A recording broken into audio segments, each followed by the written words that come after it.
welcome to lesson 2, Becoming the Observer.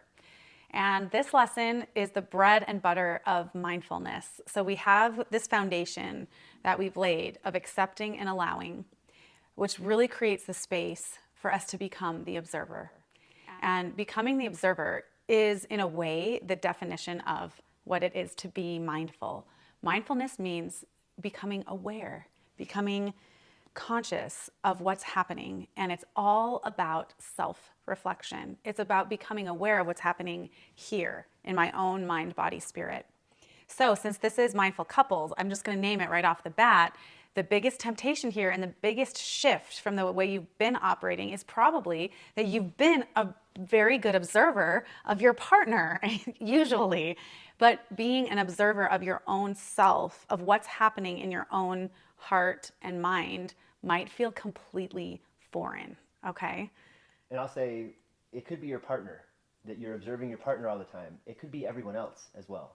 If you catch yourself pointing out the problems or the frailties of your child or your coworker or your boss or the driver next to you on the freeway, all of those are good indicators that you're doing the opposite of observing yourself, but you're observing everyone else and putting names and labels on them.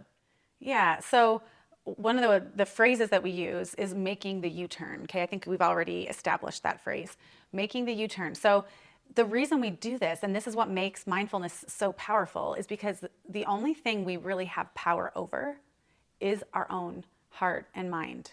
That is what we have power over. And so mindfulness, it allows us to kind of harness all of our power to the place where we actually have the power to change, rather than burning our power and our energy trying to change things that we actually have no control of, which is the way most of us live our lives. All out here. We're using all of our energy to try to change what's all out here. And really, the only thing we actually have power of is in here. So we're always making the U-turn. Yes? And I saw an interesting image the other day where it had a picture of someone pointing their finger at someone else or blaming them or shaming. And it's not, if you look at your hand, you're pointing a finger, one finger at someone else, and there's three fingers actually pointing back at yourself. So that's a good reminder when you're tempted to point a finger and blame someone else or shame someone else, think, oh, I could make that U-turn and look right back at myself, and where might I feel off? That because I'm tempted to blame or point the finger at someone else. Yeah. In fact, that reminds me of a quote from 12 Step that was powerful for both of us, which is, when I am disturbed by the behavior of someone else, there's something off with me, which is basically that same idea, right? Okay, so as we observe, this accepting and allowing, this foundation, hopefully is already starting to create some space, okay? And one of your meditations last week was about awakening to space, awakening to the space inside of ourselves, awakening to this kind of light that lives within us that really feels like there's space to hold this. There's space to hold this without shame, without blame. It just is the space of just allowing it to be as it is. So mindfulness invites us to observe things with that kind of space, a loving and kind curiosity. And the two wings of mindfulness, it's like the two wings are of the bird that allow it to soar and glide, are wisdom, which means that we see clearly what's happening. It means I can see that thought running through my head. I see it. I'm aware of it. I'm conscious. So wisdom and compassion. So compassion means that when I see that narrative running through my head, I'm able to hold it with compassion, which means I'm not going to judge it. I'm not going to label it as good or bad. I'm just going to hold it. It just is. That's interesting that that was running through my mind. This type of energy, this kind of compassionate curiosity, might feel totally different than the way we've ever related to ourselves before. Because typically we are operating very quickly, very like on a treadmill, and we're very quick to judge, to blame, to shame, to push away things that we don't want to feel, to push away thoughts that we feel uncomfortable with or that feel scary or bad in any way, and we won't even allow ourselves to see it. So this is like really leaning into this spaciousness that we're finding inside of ourselves through this practice of meditation, mindfulness, the present moment, and creating space to really see, oh, I had this thought. That's interesting. And that's all. Just becoming aware. One thing that I've learned, as Becky has talked about with check-ins, nightly check-ins, we talk about our feelings. We talk about things that are hard sometimes. If I feel a sense of defensiveness, that is a good indicator that I need to stop and observe what I'm feeling. Why do I feel that way? Why do I want to get defensive and push back? And just sit with that. And the best practice is that I don't say anything. I just think, oh, that's interesting. And I maybe dig deeper on why I feel what I feel. Why does what she's saying, possibly about me, bug me so much? Or why do I want to fight back or push back? That's just something to get curious about. There doesn't have to be a right answer. I don't have to win the argument. I can just be curious about what am I feeling and why does that trigger me into a sense of anger or defensiveness. This chapter speaks a lot to the way we work with the mind and understanding the mind. In the second half of this chapter, we'll get into the different networks of the brain and the way they produce thought and why they produce thought the way they produce thought. And it will really help you really understand the way your brain is operating. So I'm not going to go into the details of what those networks are, but I do want to speak to just this idea that we actually have a relationship with our mind. Our mind is not who we are. It's just a part of us. In fact, in Buddhism, they consider the mind one of the senses. So they have the 5 senses that we have: sight, sound, taste, touch, smell. And then they also consider thought one of the senses. So that's powerful. I want you to think about that for a moment. Thought is just another tool we have to make sense of the world we're operating in, just like smell.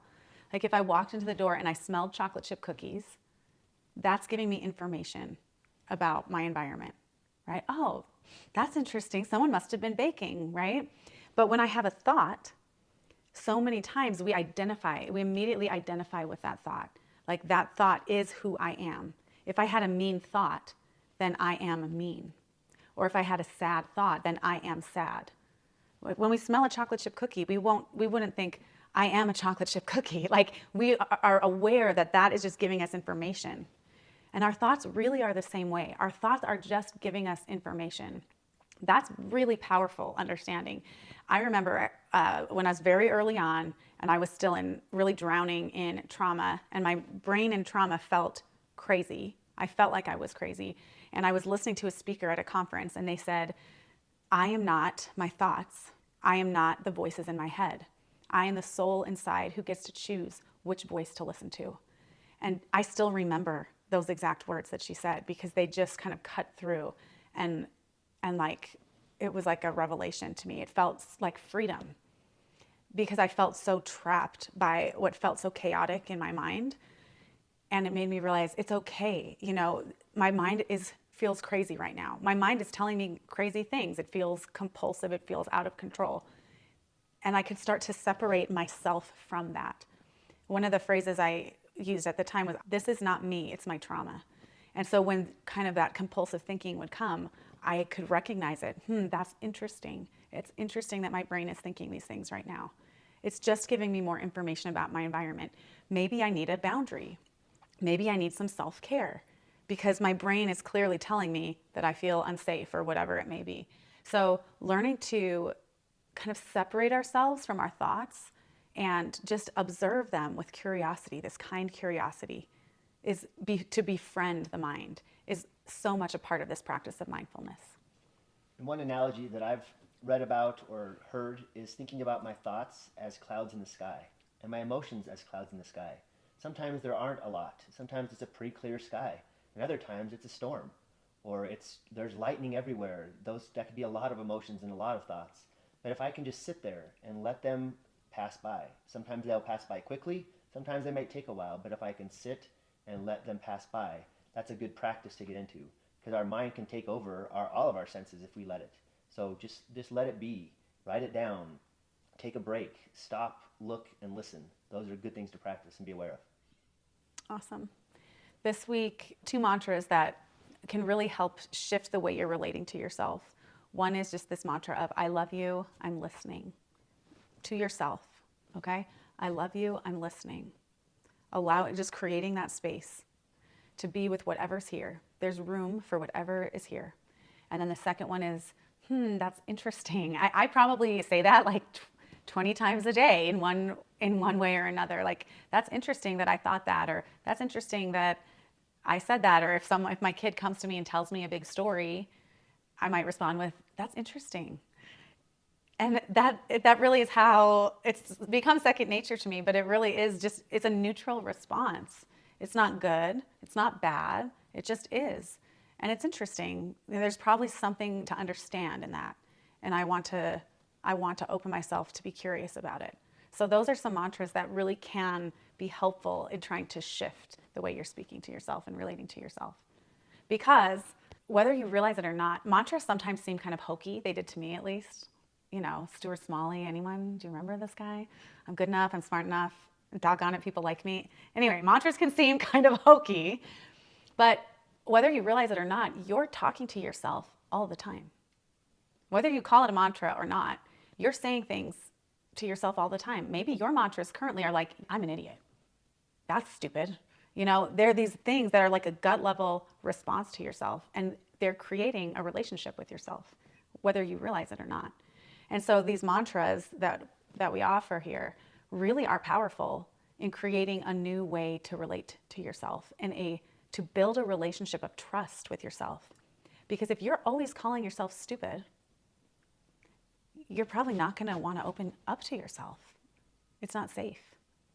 So we really are creating, with this observing with compassion, with this becoming the observer, the wings of mindfulness, we are creating and building and nurturing a relationship of trust with ourselves. And this is another thing we can check in with each other if it feels safe and if it serves us to say at the end of the night, I noticed this narrative in my mind, or I noticed this emotion today. So just sharing what we're observing in ourselves with each other as part of that nighttime ritual can be helpful.